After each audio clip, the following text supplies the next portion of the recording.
1958 marque un certain tournant dans la guerre d'Algérie. La guerre d'Algérie a commencé en 1954. En novembre 1954, nous sommes déjà à 4 années de guerre.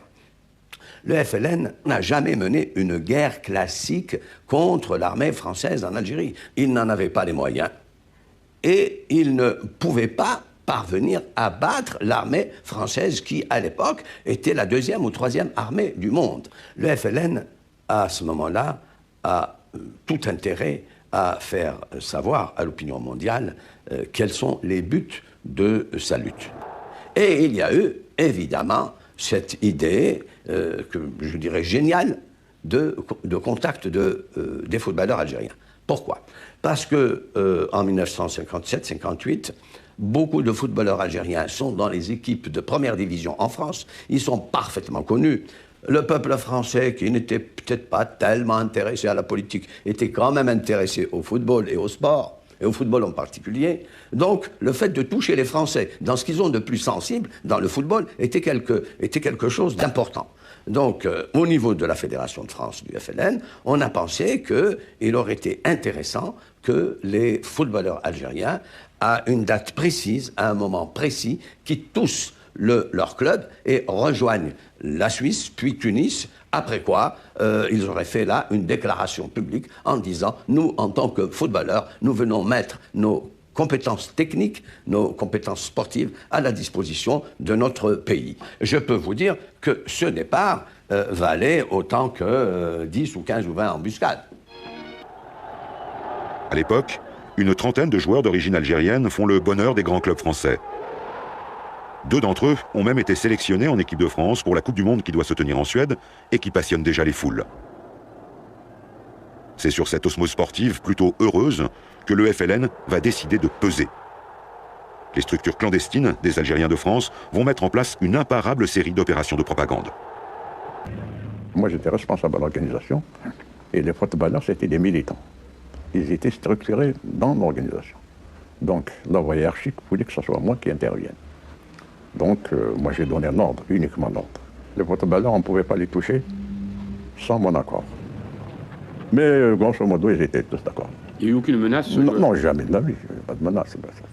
Non. Mais ils étaient déjà des militants, ils payaient leur cotisation. Et probablement une cotisation plus que d'autres. Parce qu'un travailleur de chez Renault ne peut pas payer, ne paye pas la même chose qu'un footballeur qui, quand même, lui, il est mieux payé, il est mieux. Bon. Mais on était conscient de l'apport des footballeurs. On était conscient. Moi, j'étais à Paris quand ils sont sortis. Moi, je sais. Il n'y a pas un journal français qui n'a pas parlé de ça. Il n'y en a pas un. De droite ou de gauche. Ou indépendant. Il n'y en a pas un. Sur le plan médiatique, je vous dis pour moi, j'appelle ça un 1er novembre. Ouais. Un 1er novembre, ça n'a pas fait autant de bruit que les footballeurs en France, je vais dire. Ça a été à l'échelle européenne, pour ne pas dire internationale. Ils ont fait connaître la révolution algérienne à travers leurs prestations. Mais c'est des gens qui étaient déjà FLN et on les a contactés à ce titre et on leur a donné, c'est pas un ordre, c'est une directive. En termes organiques, c'est des directives qu'on donne. Vous devez sortir, on allait expliquer le pourquoi. Moi, j'ai expliqué à 3 ou 4. Je me rappelle, c'était Boubkir, Ben Tifour, je pense qu'il y avait des données, et puis un 4e dont je ne me rappelle pas. Je leur ai dit, voilà, c'est un devoir patriotique que vous devez accomplir.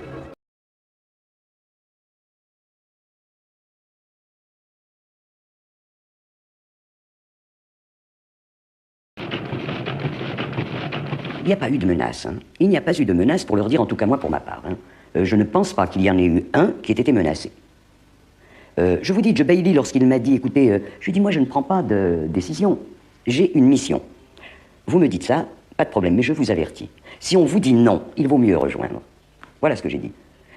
Peut-être que j'ai exagéré, parce qu'on ne m'a pas dit de dire ça, c'est évident. Mais moi j'avais envie de ramasser tout le monde. Ça, c'était cette partie, si vous voulez, je voulais absolument réussir cette mission, à l'instar d'autres, vous voyez. Et puis, c'était quand même une mission un peu aventure. Ça a été la plus agréable des missions que j'ai pu avoir. J'avais un an, j'avais tout. Je commençais à m'imposer.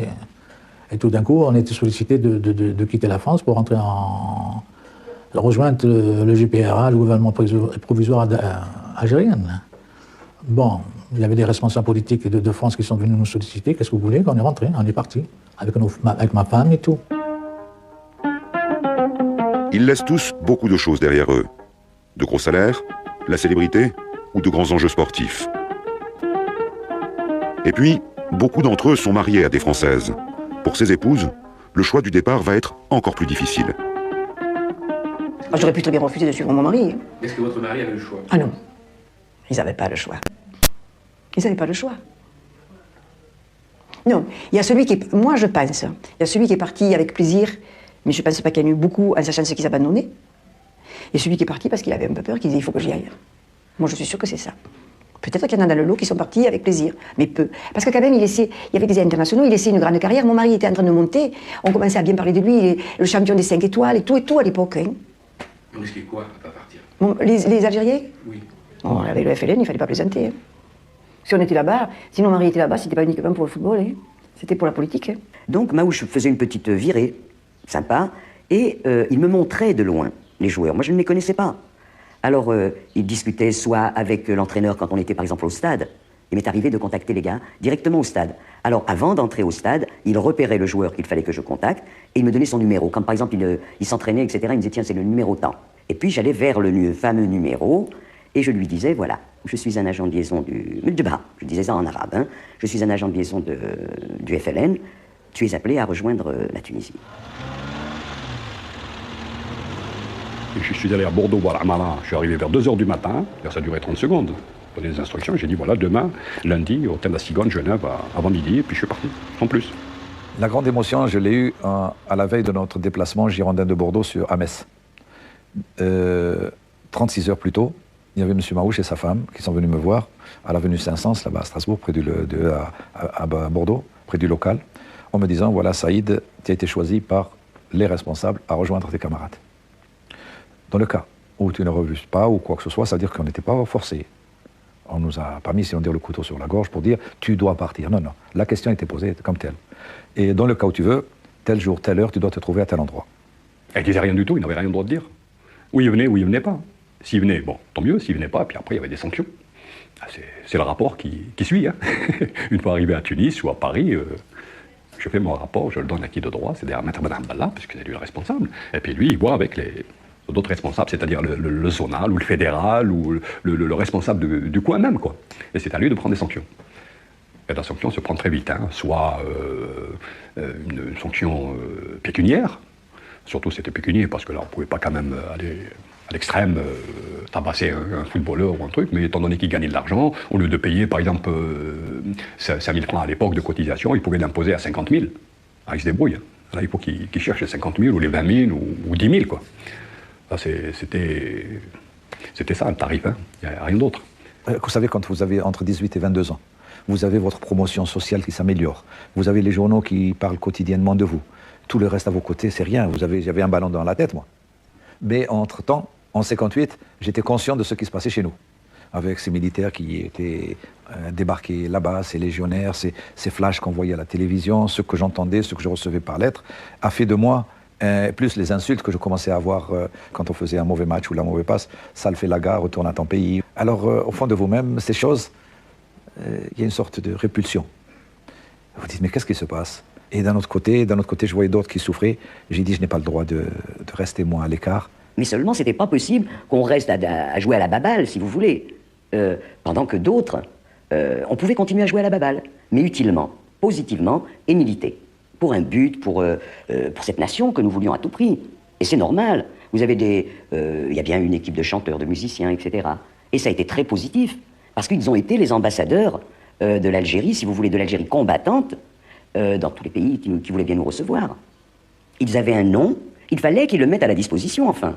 Si le contraire s'était produit, ça aurait été une aberration terrible.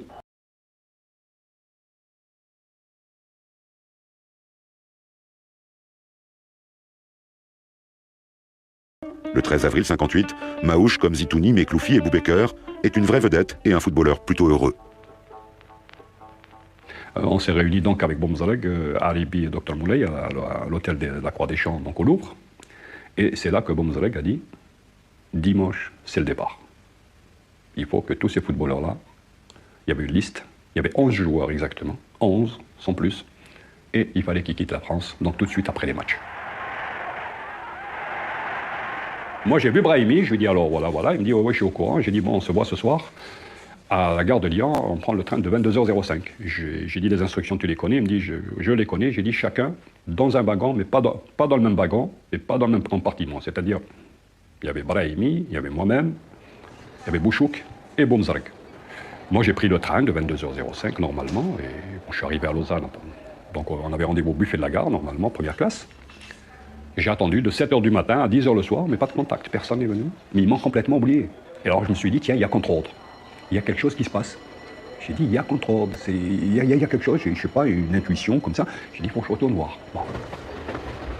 J'ai repris le train le soir, j'arrive à la gare de Lyon, le matin à 6h et quelques, 6h30 à peu près, et puis je suis sorti, j'ai dit, tiens, je vais me rendre d'abord, voir un petit peu ce qui se passe, voir les responsables s'ils sont là. Puis je tombe sur, alors je l'ai, l'équipe. Alors là, je vois le titre, etc. J'étais pris de panique. J'ai dit, bon, qu'est-ce que je vais faire? Je n'ai pas hésité une seconde, il y avait un responsable à la SNCF, là, je lui ai dit, écoutez, je m'excuse, est-ce qu'il n'y a pas un train qui part sur la Suisse d'ici tout de suite? Ah, il me dit, non, vous avez un train qui part, c'est le direct, c'est le Paris-Bâle, c'est le seul qu'il y a, mais c'est à la gare de l'Est. Et j'avais vraiment juste le temps, j'ai sauté dans un taxi, j'étais vers la gare de l'Est et j'ai pris ce Paris-Bâle. Tout à l'heure, nous avons téléphoné à Reims pour avoir des nouvelles de Maouche, et on nous a dit qu'il est en permission. Et son régiment nous a dit qu'il n'est pas rentré de permission, il est donc en absence illégale. Voilà, j'étais là, assis tranquillement. D'ailleurs, j'ai pris le train presque en marche. Hein. J'ai payé dans le train, ma place, le contrôleur est passé, je lui ai dit, voilà, je m'excuse, je suis arrivé en retard. Bon, à l'époque, il y avait on payait, j'ai payé, puis posé ma valise. J'ai dit, je connais la frontière Saint-Louis, je connais très bien, je connais comme ma poche. Il y a la frontière suisse et la frontière française.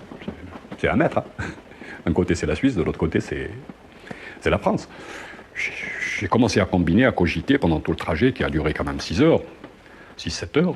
Bon, j'ai dit, je vais arriver, une fois arrivé à Saint-Louis, je vais baisser la vitre, donc, et puis je saute. Je jette ma valise, je saute, et puis donc je suis de l'autre côté, il n'y a pas de problème. Arrivé donc en gare de Saint-Louis, le train a commencé à ralentir, il s'arrête, et c'est des portes automatiques, donc à l'époque c'était déjà l'automatisation des fermetures des portes. Je me lève, je fais ce geste, il y avait quelqu'un à côté.